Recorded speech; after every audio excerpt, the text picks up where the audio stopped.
Hi, my name is Chris Damler.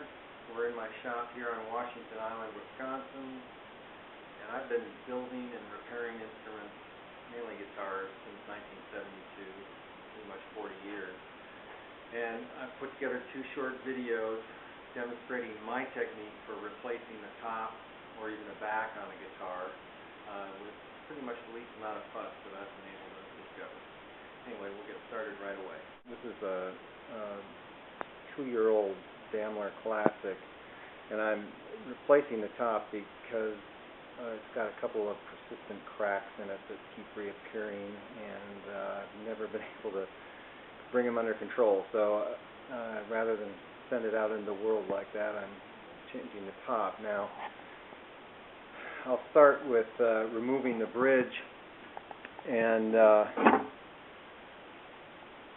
then removing the 12th fret carefully, and then I can remove this section of the fingerboard. Alright, I'm not going to try and save the rosette.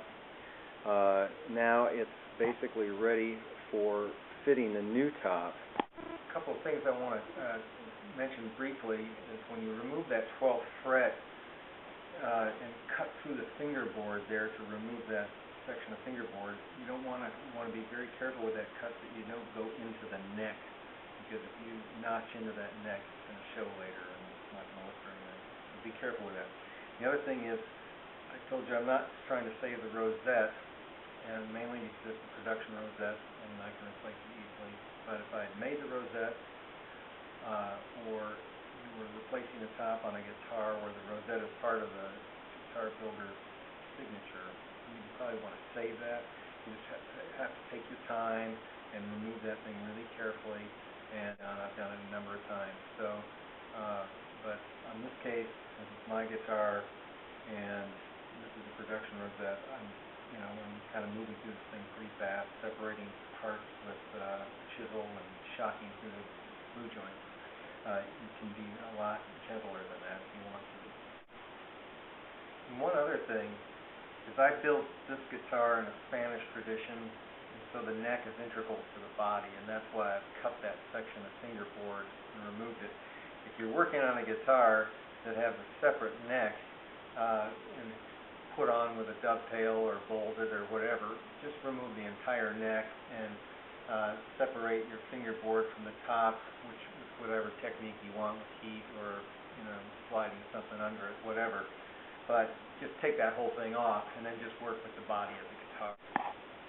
The new top, I've already made and inlaid the rosette here, and then cut it to fit to the outside dimensions of the side. When I route this thing to fit precisely, I'm going to route it to fit to the inside of the purfling, so I don't have to replace any binding or purfling. It'll just drop right in that hole. The important thing here is to maintain that neck angle, because once I remove the old top, that neck will want to flex. So the new top has to fit precisely so you don't lose the neck angle coming into the body. Also, if the neck angle on the guitar you're replacing the top on is not correct, you can make an adjustment here and correct that angle up or down by changing the size of the top just a little bit. Now, after I cut this top to fit, I'll take cedar, some western red cedar, and make little blocks. And then I use a medium thick super glue to glue those all the way around, and then as you see around the sound hole and down here, just to kind of give that top some rigidity. And the reason I use a cedar is because when I go to remove this thing after I route the exact shape of the guitar, they slice in half pretty easily with a sharp blade. Spruce and other things are a little harder to pop loose. Anyway, so that works pretty good. And I've done this same technique for backs as well, arch tops with the carved backs, flat backs. The same thing works.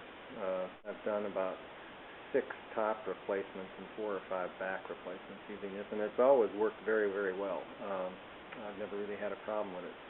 Now, I put these other little chips here doing a top just to give it some rigidity while I'm running the router around this thing. So you don't necessarily have to do that with if you're doing a back of rosewood or something like that that's really stiff.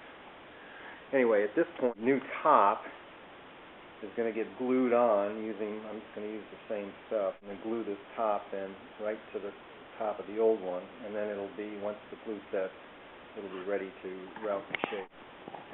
I've put a little drop of glue on all those little chips of cedar, and now I've set the new top. Now this new top is Port Orford cedar, and the other one was Western red cedar. I've never used one on a classical guitar, but I've used some on some steel string acoustics, and they're really a remarkable sound wood.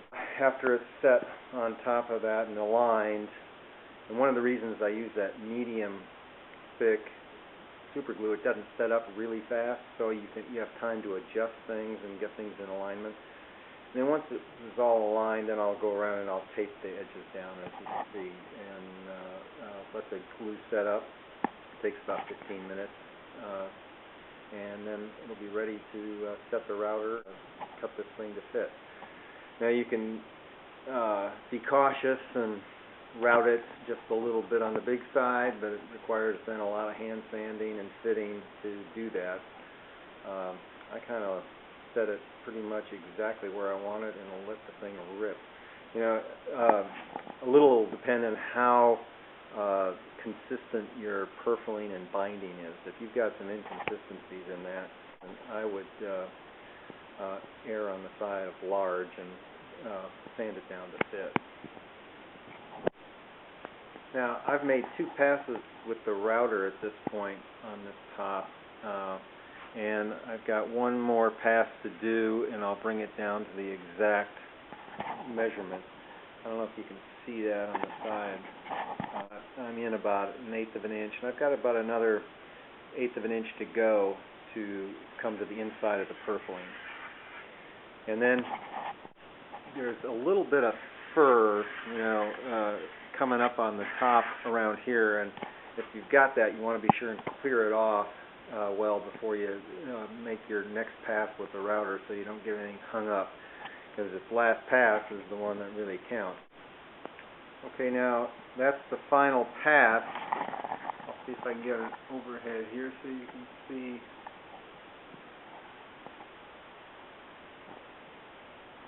Where it'll just drop in once the old top's removed. And this part right here by the fingerboard, I fit that by hand. It's no big deal. Okay, now using, you know, basically that mat knife and a chisel to pop the new top off. There it is. I didn't use a lot of glue to hold those little chips on, so just took a little bit of pop with the chisel to get those off. And those will clean up. I'm going to run this through a jet surfacing sander, but you can certainly do it by hand easy enough. Stuff cleans up really well. And then the top's ready for your standard, whatever bracing you use, to go ahead and brace it. And then we'll get over here and start removing the top, and I'll do that in sections, and you'll see how that happens so that you don't ruin the binding or the purfling.